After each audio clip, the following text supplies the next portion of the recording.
अपने भौकाल, अपने बागी तेवर के लिए जाने पहचाने जाने वाले नेता धनंजय सिंह ने देश के गृह मंत्री को लेकर ऐसी बात कही जिससे भूचाल समझ गया। गृह मंत्री अमित शाह को राजनीति का ऐसा क्या बताया जिसे सुन बसपा से लेकर सपा तक की नींद उड़ गई। जी हां, एक अलग सा रौला रखने वाले बाहुबली नेता ने भाजपा को समर्थन देने का ऐलान कर दिया, लेकिन ऐसा बिल्कुल नहीं है कि यह समर्थन एकदम से दी गई है, बल्कि इस समर्थन से पहले यूपी की राजनीति में ऐसे कई बड़ी घटनाक्रम में हुई जिसे देख लोग पहले ही कयास लगाने लगे थे कि हो सकता है धनंजय सिंह भाजपा को समर्थन दे। वो घटना क्या थी जिसके बाद से ही कयास लगाए जाने लगे थे? तो आपको बता दें, चुनावी दंगल के बीच बाहुबली नेता का यूं पीछे हट जाना इस ओर इशारा करने लगा था। बता दें कि जब से धनंजय सिंह की पत्नी श्रीकला रेड्डी जौनपुर के चुनावी रण से बाहर हुई, खास तौर पर चुनाव प्रचार करने के बाद, बसपा पार्टी से नामांकन पत्र भरने के बाद उन्होंने अपनी चाल बदल दी और चुनावी मैदान से वापस हट गई। तभी से अंदाजा लगाया जाने लगा कि धनंजय सिंह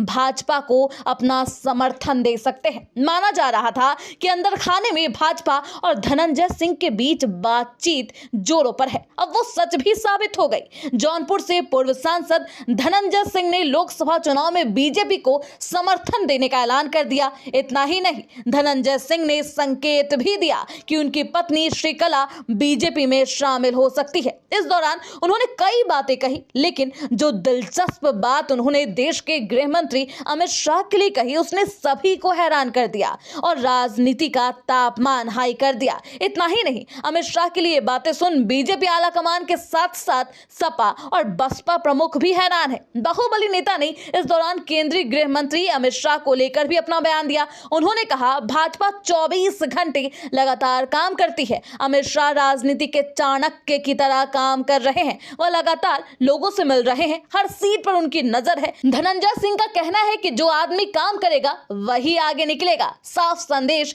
धनंजय सिंह देते हुए नजर आए। साथ ही अपनी पत्नी की बात करते हुए उन्होंने कहा कि मेरी पत्नी तेलंगाना में बीजेपी की उम्मीदवार रह चुकी है। उनके समर्थक बीजेपी में लाखों की संख्या में हैं। बताते चले, बीजेपी ने जौनपुर लोकसभा सीट पर कृपाशंकर सिंह को मैदान में उतारा है। वहीं बसपा ने श्याम सिंह यादव को टिकट दिया है। 2019 के चुनाव में श्याम सिंह ने बसपा सपा अलायंस के बैनर तले चुनाव लड़ा था और जीत भी हासिल की थी। इंडिया गठबंधन की तरफ से बबू सिंह कुशवाहा को दावेदार बनाया गया है। जौनपुर में छठे चरण में मतदान होना है। देखना बेहद दिलचस्प होगा कि इस चुनावी दंगल में किसके सर पर जीत का ताज सजता है। Bureau report, TV7 Bharat.